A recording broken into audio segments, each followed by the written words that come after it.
From singing about the gift from Allah to chanting about sitting in the mosque, Liverpool fans can't seem to get enough of their team's forward, Mohamed Salah. Describe Mohamed Salah in one word.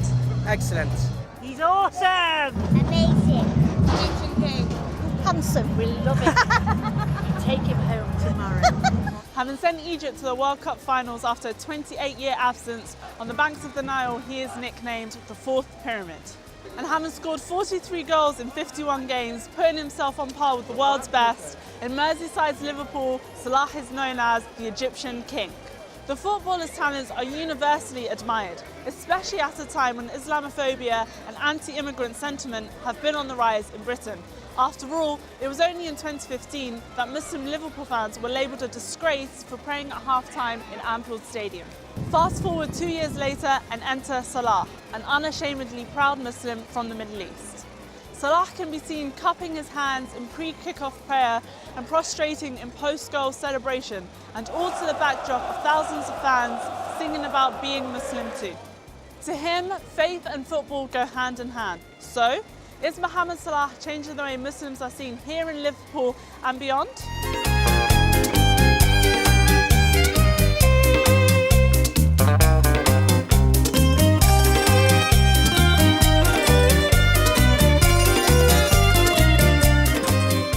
It's 2015, lawyers and Liverpool FC fans Abu Bakr Bula and Asif Bodi are at Anfield watching a game when they decide to go pray at the bottom of a stairwell. Unfortunately, there was another supporter who had a phone, and he took a picture and then put that on social media, on Twitter, labelling it as a disgrace. Both Liverpool Football Club and its fans were quick to condemn the tweet, with the club releasing a statement saying it would not tolerate any form of discrimination.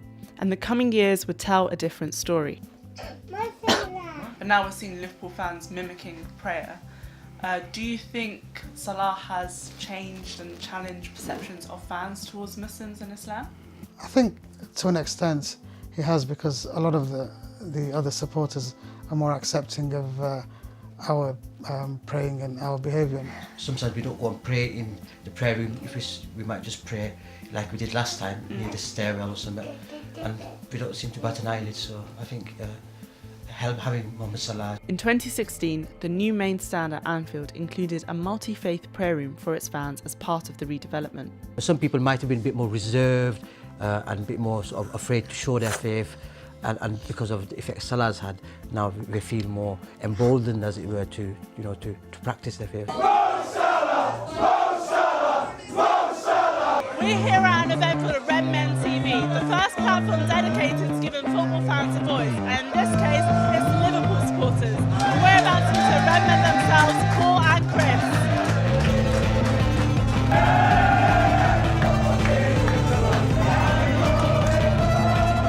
What is it specifically about Mohamed Salah's identity that Liverpool fans seem to love so much?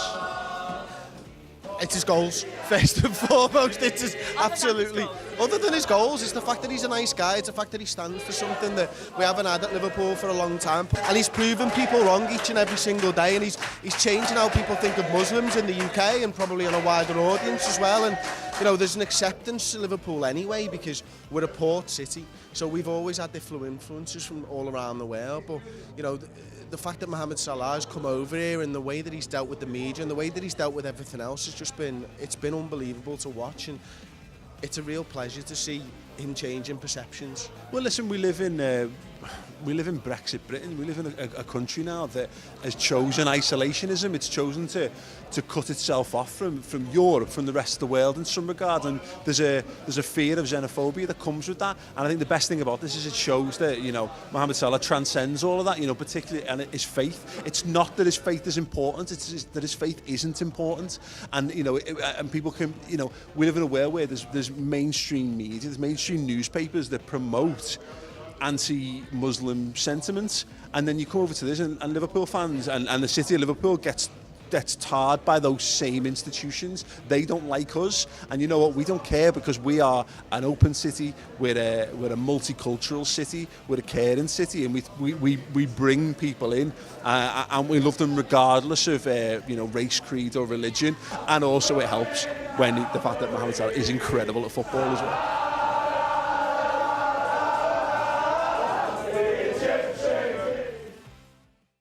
For many in this city, it seems no surprise that Mohamed Salah is so well loved by Liverpudlians. Wherever he goes, attention follows. And Albert, the owner of this fish and chip shop, discovered just that when he found himself in the centre of attention after Mohamed Salah was filmed inside for an advert. When he come in, he was just a normal guy. Yeah. You know, even though, like I say, he's got like football status and he's the best footballer this season, for my opinion, in Europe. He's been doing brilliant. People just look at him as a footballer, perfect footballer, and then it's just a humble guy. It's just nice. They don't look at him where he's from or wherever. It's just, he fits in. The hype for Mohamed Salah is perhaps best showcased by the shop behind me. And the owner, Stephen, who can't keep up with the demand for Salah merchandise, has seen firsthand how big the love for the footballer is.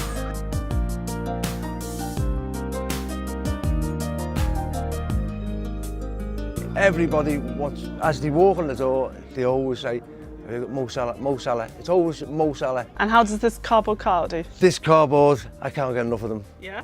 As I get them in, they're gone. It's like hotcakes. There's no tomorrow with these. Everybody loves them. Everybody talks about him. Nobody mentions anybody like him. I've never known a player to come to Liverpool and get a mention like he does. Liverpool is in fact home to UK's first mosque and Islamic centre, the Abdullah Quilliam Society. It was founded by William Henry Quilliam, the first English convert to Islam in 1887.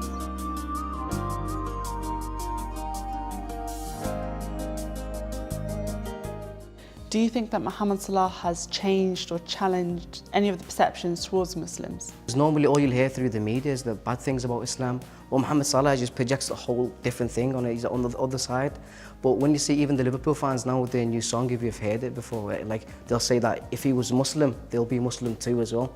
Mo Salah is a positive role model for the Muslims and non-Muslims. I just hope more of the Muslim players do become a positive role model like Mo Salah. We need them in this day and age to be able to break the barriers about people have negative perceptions about Islam and the Muslim community here in the United Kingdom and elsewhere in the world. I've got a business myself. Yeah. All they do is day and night they talk about Mo Salah. Yeah? They just come in, Mo Salah's great. You know, we love you as Muslims. I'm thinking, what's happening to the world? If you're wondering where the heart of Liverpool Football Club is, think no further than the legendary Anfield Stadium.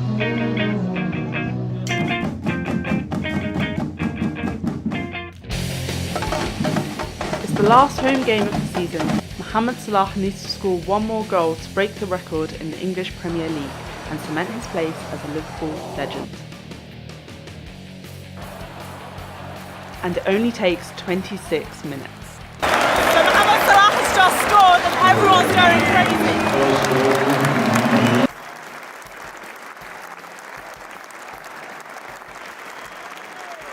This final home game not only shows how Liverpudlians have embraced Salah, but also that for the Egyptian king, Liverpool is now home.